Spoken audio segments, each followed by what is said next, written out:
Gaza में जब Israel ने बम बरसाए तो पूरी मुस्लिम दुनिया ने विरोध किया। ईरान से लेकर सऊदी तक हर जगह से आवाज उठी, लेकिन एक मुल्क चुप था, वो तुर्की, जो खुद को मुस्लिम उम्मा का रहनुमा कहता है। लेकिन जब बात गाजा की आती है तो चुप्पी ओढ़ लेता है, और जब बात सीरिया की आती है तो वहीं तुर्की बम लेकर उड़ता है। जिस सीरिया ने तुर्की को भाई कहा, उसी के जख्मों पर तुर्की ने बम गिरा दिए। सोमवार को सीरिया के अलेप्पो शहर में तुर्की के फाइटर जेट्स ने भीषण बमबारी की। निशाना था एसडीएफ यानी सीरियन डेमोक्रेटिक फोर्सेस के ठिकाने। लेकिन सवाल यह नहीं कि हमले किस पर हुए, असली सवाल यह है कि हमला किसने किया। यह हमला इसराइल का नहीं था, ना ही अमेरिका का, बल्कि ये उस तुर्की का हमला था जो खुद को मुस्लिम दुनिया का लीडर मानता है। उसी तुर्की ने जो गाजा के नाम पर बयान देता है, मगर गाजा के असली दुश्मन के साथ सौदे करता है। हकीकत यह है कि तुर्की ने हाल के महीनों में इसराइल के साथ राजनयिक रिश्ते सुधार लिए। तेल, व्यापार और खुफिया स्तर पर दोनों के बीच बातचीत फिर से शुरू हो चुकी है। गाजा जलता रहा और अंकारा इसराइल के साथ अपने रिश्ते बचाता रहा। दूसरी ओर जब बात ईरान की आती है तो तुर्की खुलकर साथ नहीं देता। चाहे यमन हो या गाजा, तुर्की हर उस मोर्चे से किनारा करता दिखता है जहां ईरान मुखर है। और अब तो उसने सीधे सीरिया पर हमला करके ईरान के सहयोगी को चुनौती दे डाली है। इस्लामी एकता की बात करने वाले तुर्की आज मुस्लिम मुल्कों की जड़ों में बारूद भर रहा है। सीरिया की सत्ता में भले बशर अल असद न हो, लेकिन वहां का नेतृत्व अभी भी ईरान के करीब है। ऐसे में तुर्की का हमला न सिर्फ सीरिया बल्कि ईरान के लिए भी सीधी चुनौती माना जा रहा है। Aim right, achieve big. At KR Mangalam University, we provide you the platform to turn your dreams into reality. At KR Mangalam University. तुर्की का दावा है कि उसने हमला वाईपीजी और पीकेके जैसे आतंकियों पर किया, लेकिन जिन इलाकों में बम बरसे वो आम आबादी से घिरे क्षेत्र थे। क्या यह सिर्फ एक सैन्य अभियान था या फिर अपने अमेरिकी आका को खुश करने की चाल? हाल ही के दिनों में भारत ने जब पाकिस्तान स्थित आतंकी ठिकानों को नष्ट किया तो तुर्की ने पाक का साथ दिया। क्या तुर्की की नजरों में आतंकी भी दो तरह के होते हैं? इसराइल के खिलाफ जुमा से दो लफ्ज बोलकर अपने हथियारों को इस्तेमाल अपनों पर ही करता है। क्या यही तुर्की की नई चाल है? जब से इसराइल और अमेरिका को खुली चुनौती देने के बाद खामेनेई अपने आप में एक नए नेता के तौर पर उभरे, जिसने मुस्लिम दुनिया को एक नई राह दिखाई, तब से तुर्की लगातार बेचैन नजर आ रहा है। एसडीएफ को अमेरिका का समर्थन है। आईएसआईएस के खिलाफ लड़ाई में यही एसडीएफ अमेरिका का ग्राउंड पार्टनर रहा है, और तुर्की जानता है एसडीएफ पर हमला करने का मतलब है अमेरिका को चुनौती देना। लेकिन सवाल यह है, क्या यह हमला मुस्लिम उम्मा के खिलाफ नहीं है? तुर्की की ये दोहरे चेहरे अब किसी से छिपे नहीं।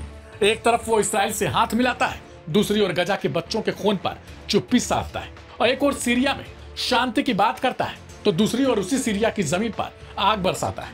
क्या यही है तुर्की का भाईचारा? क्या यही है मुस्लिम दोस्ती? जब दोस्त ही पीठ में छुरा घोंपे, जब अपने ही अपनों को तबाह करे, तो दुश्मनों की क्या जरूरत है? तुर्की ने गाजा को छोड़ा, ईरान का साथ नहीं दिया, और अब सीरिया पर हमले करके बता दिया ये खेल अब सिर्फ राजनीति का नहीं, ये गद्दारी का है।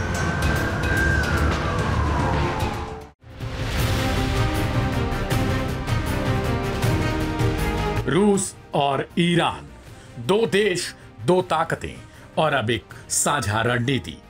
अंतर्राष्ट्रीय राजनीति में एक नया मोर्चा तैयार हो चुका है, जहां पश्चिमी दबावों को दरकिनार कर ये दोनों राष्ट्र अपने अपने हितों को साधने में जुट चुके हैं। और इस साझेदारी का सबसे बड़ा उदाहरण बना है रूस का येलाबुगा में बना हुआ ड्रोन निर्माण केंद्र, जो अब हर दिन 100 से अधिक शाहिद 136 ड्रोन तैयार कर रहा है। ये वही शाहिद ड्रोन है जो बीते महीनों में यूक्रेन के शहरों पर अंधाधुंध हमलों में इस्तेमाल हुआ। और इन ड्रोन की नींव पड़ी है तेहरान में, जहां ईरानी तकनीकी और ड्रोन विशेषज्ञता ने रूस को एक ऐसी बढ़त दी जिससे वाशिंगटन और तेल अवीव में बेचैनी साफ देखी जा सकती है।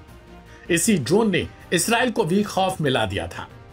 शाहिद 136 ईरान का एक सबसे भीषण घातक ड्रोन है, जो दुश्मन मुल्कों के लिए सिर्फ नाम तक ही काफी है।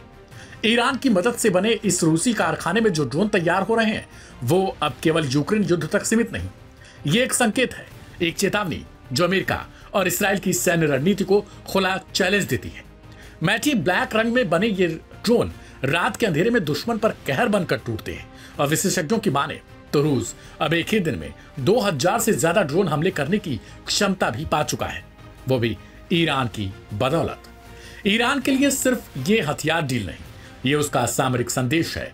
एक ओर वो अमेरिका के प्रतिबंधों को चुनौती भी देता है, तो दूसरी ओर इसराइल को चेतावनी भी दे रहा कि अब हर युद्ध उसका जवाब पाएगा, तकनीकी से, रणनीति से और साझेदारी से। इस साझेदारी का राजनीतिक संदेश भी साफ है। Aim right, achieve big. At KR Mangalam University, we provide you the platform to turn your dreams into reality.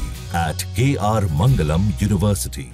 America की विकेंद्रीकरण नीति को धता बताते हुए ईरान और रूस एक नया विश्व संतुलन खड़ा कर रहे हैं, जहां न तो वॉशिंगटन की पाबंदियां असरदार हैं, न ही इस्राएली खुफिया एजेंसियों की चेतावनियां। इधर अमेरिका और इस्राएल के लिए एक झटका है, सैन्य तौर पर भी और कूटनीतिक रूप से भी। ईरान की ड्रोन तकनीकी अब रूस के जरिए एक वैश्विक हथियार बन चुकी है, और यह साझेदारी केवल ड्रोन तक सीमित नहीं रहेगी, बल्कि ऊर्जा, तकनीकी, सुरक्षा और साइबर क्षेत्र में भी सहयोग तेजी से बढ़ा रहा है।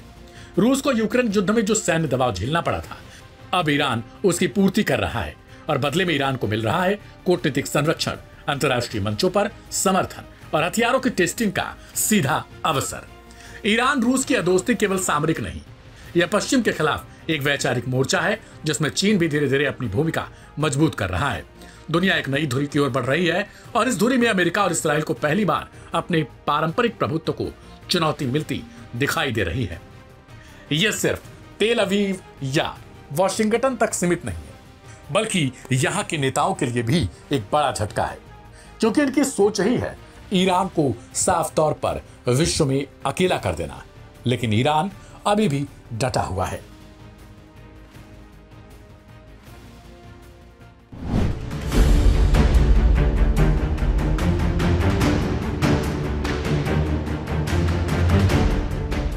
युद्ध के मैदान में जब एक देश को अपने सबसे मजबूत नेतृत्व की जरूरत होती है, उसी समय उसका कमांडर बीमार पड़ जाए तो क्या हालात बिगड़ सकते हैं।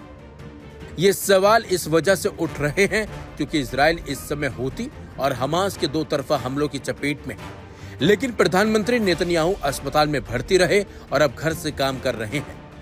इसी दौरान हमास के प्रवक्ता अबू उबैदा भी फिर से कैमरे पर लौट आए हैं और अब वो खुलकर इजराइल को धमकियां भी दे रहे हैं। 20 जुलाई की रात जब इजराइल की सेना गाजा में ऑपरेशन तेज कर रही थी, उसी वक्त प्रधानमंत्री बेंजामिन नेतन्याहू को तेज पेट दर्द और थकावट की शिकायत के बाद अस्पताल ले जाया गया। डॉक्टरों की रिपोर्ट के मुताबिक उन्हें फूड पॉइजनिंग और डिहाइड्रेशन हुआ है, जिसके चलते उनकी तबीयत बिगड़ गई।